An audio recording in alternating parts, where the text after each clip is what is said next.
Ready to move in premium triplex villas at Bachapalli APR Projects. తమిళనాడులో భారీగా బంగారం పట్టుబడింది. కాంచీపురం జిల్లాలో ఏకంగా 1400 కిలోల బంగారాన్ని అధికారులు పట్టుకున్నారు. ప్రస్తుతం దేశవ్యాప్తంగా ఎన్నికల కోడ్ అమల్లో ఉంది.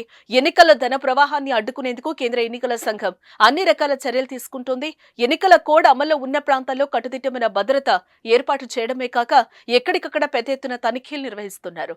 నిబంధనలు ఉల్లంఘించి పెద్ద ఎత్తున డబ్బు బంగారం తీసుకెళ్లే వాహనాలను పట్టుకుని సీజ్ చేస్తున్నారు. ఇప్పటికే దేశవ్యాప్తంగా పెద్ద ఎత్తున నగదు, వివిధ రాజకీయ పార్టీలకు చెందిన బంగారం, వెండి సామాన్లు పట్టుబడ్డాయి. ఇప్పుడు తమిళనాడులో భారీగా బంగారం పట్టుబడింది.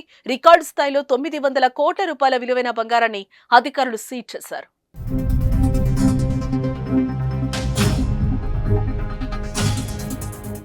కాంచీపురం జిల్లా శ్రీ పెరంబదూరు పరిధిలోని కుండ్రత్తూర్ రహదారిలో ఫ్లయింగ్ స్క్వాడ్ శనివారం రాత్రి వాహనాల తనిఖీ చేపట్టింది.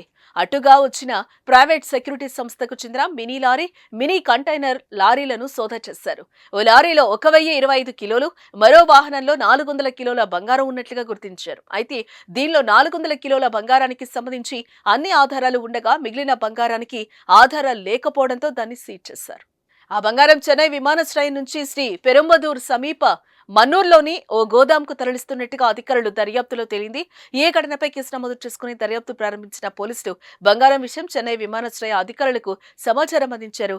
బంగారం మొత్తం విలువ సుమారు 900 కోట్ల వరకు ఉంటుందని అంచనా వేస్తున్నారు. తమిళనాడు చరిత్రలో ఇంత మొత్తంలో బంగారం విలువ పట్టుబడ్డం సంచలనంగా మారింది.